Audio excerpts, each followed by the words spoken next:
మన ఇండియా టీంలో many years back left arm fast bowler అంటే మనకు గుర్తొచ్చే పేర్లు ఆశిష్ నెహ్రా లేదా జహీర్ ఖాన్. వీళ్ళ తర్వాత అంటే కన్సిస్టెన్సీతో అంటే స్వింగ్తో ఒక ప్లేయర్ వచ్చాడు.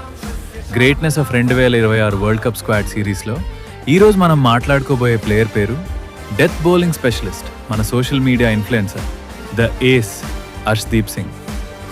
2022లో ఇంగ్లాండ్ సిరీస్తో డెబ్యూ చేసి తన స్వింగ్తో అందరినీ మెస్మరైజ్ చేశాడు. భువీ తర్వాత బాల్ని అంత న్యాచురల్గా స్వింగ్ చేసిన బౌలర్ అతనే. ఎన్నో అప్స్ అండ్ డౌన్స్ చూసినా అర్ష్దీప్ ఎక్కడా తగ్గలేదు. 2024 world cup final against south Africa ఎవ్వరు మర్చిపోలేరు. 19వ ఓవర్లో కేవలం 4 రన్స్ ఇచ్చి మ్యాచ్ని ఇండియా సైడ్ తిప్పేశాడు. 17 వికెట్లతో జాయింట్ హైయెస్ట్ వికెట్ టేకర్గా ఇండియా టైటిల్ గెలవటంలో ఇన్స్ట్రుమెంటల్ రోల్ ప్లే చేశాడు. 2025 ఆసియా కప్లో ఫాస్టెస్ట్ పేసర్గా 100 T20 వికెట్లు తీసి హిస్టరీ క్రియేట్ చేశాడు. ఇంకా 2026 T20 వరల్డ్ కప్లో 9 వికెట్లు తీసి ఇండియాకి 3వ టైటిల్ అందించాడు.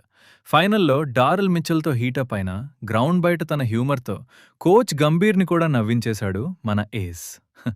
4 ఐసీసీ ట్రోఫీలు గెలిచి ఇండియాస్ మోస్ట్ సక్సెస్ఫుల్ ప్లేయర్గా నిలిచిన అర్ష్దీప్ గురించి మీరేమనుకుంటున్నారో కామెంట్ చేయండి.